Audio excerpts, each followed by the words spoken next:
Yaushe gamanmu ne da ke ne Fadima.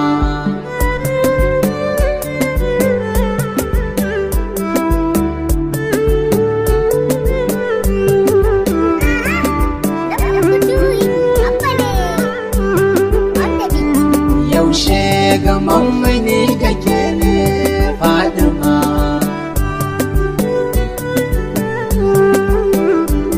Yaushe gamanmu ne da ke ne Fadima. In har akwai abin da Allah ya fi so muso, wallahi san su Fadima ne. In har akwai abin da Allah ya fi so muso, wallahi san su Fadima ne. In har kana da naka ciwon ba hankali, wasu na su san su Fadima ne. Da na sani sunan sake ya na faɗa, wata rana dole za a gane mai ne gyaɗa.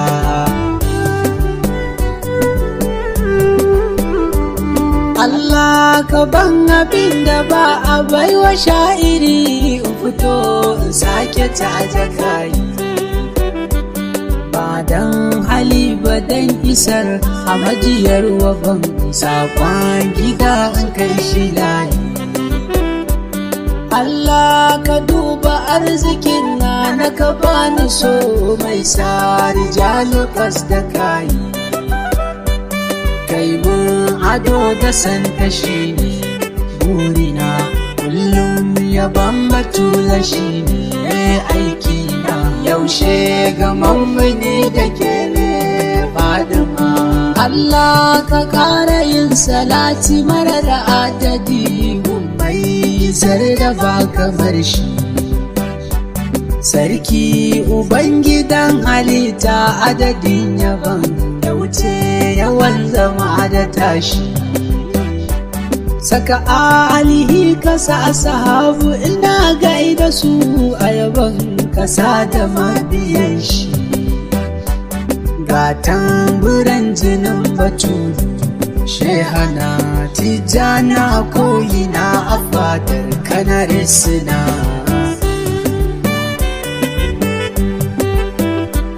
Barhama ya ishe mu hujja, zan bayyana a gida bayyana a layi. Gausi Ubangidan halitta a daɗa ba musu, daga mun fito su canja layi. Barhama na yi tawassali da gibiri madigiro kwanda na yi asa a layi. Barhama dan isar sharifi dan saladan Ahmadiyar wa dukkanin roƙon da ne ka ban. Yaushe gamanmu ne da ke ne Fadima. Ku fito mu je mu gaida Ummu Shurafa'u, yau saƙon da na zo da shi daban ne.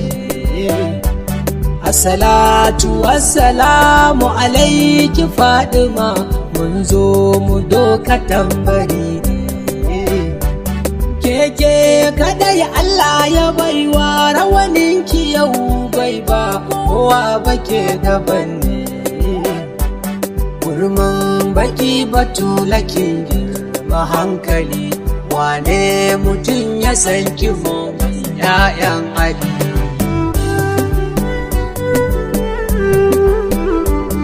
Azaliyu abadi duk masu faɗar isa kwatance suke ni na fahimta. Kin buya kin buwaya in ba mabiyanki ba, ba wanda za ya ganki binta. Da yawa wasu mu ba su san mi ta yabanki don san zuciyarsu na fahimta. Saddiƙa karki ba su ƙofa, mu anan taro a kanki ne ibada har a can. Yaushe gamanmu ne da ke ne Fadima. Sai an gani ake fahimta, zan bayyana in kun gani ku bani amsa. Allahn da yayi ka yayi ni ya ce mana ba abin kauna in ban da sahibinsa. Kutuna saidul wujudi ya ce mana Fadima tsokarsa ce ku bana amsa.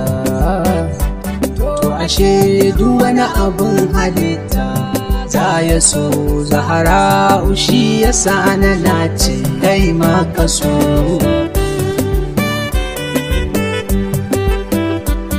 Abu na mu maganin a gobe mu ku zo mu je yau ma mu sake buɗe murya.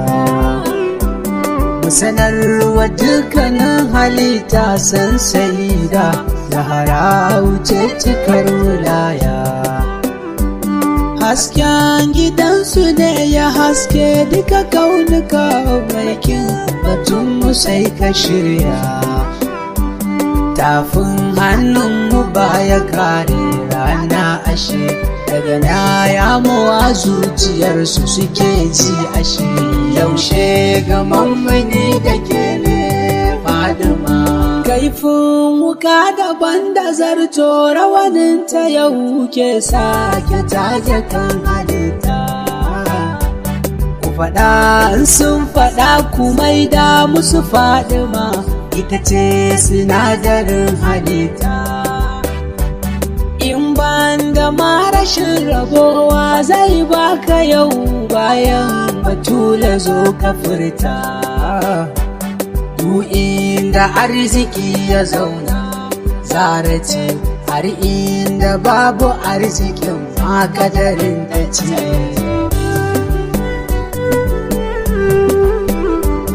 Abu ne a zahiri idan ba su Batulu ba waye Allah ya baiwa mulki.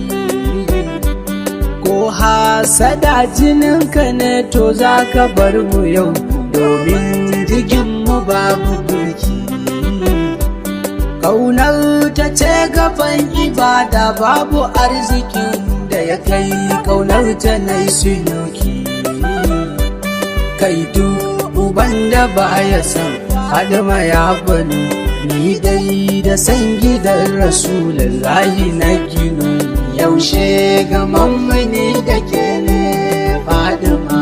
Ni dai akan Batulu na ce babu uzuri domin kowa da nasa aiki. Hanyi ni dan na wake Ummu Shurafa'u ne yayi ku bani maki.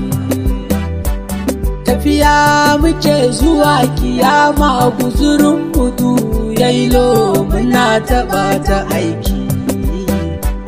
Zance na gaskiya a wannan zamani mai san Batulu shi ake cewa mumini.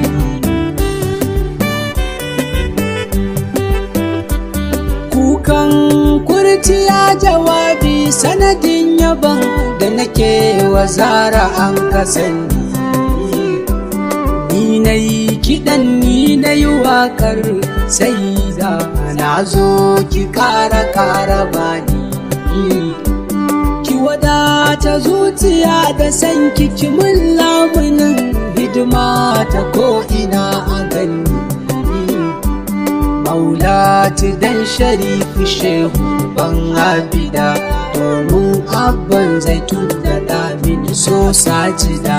Yaushe ga mammani da ke ne Fadima.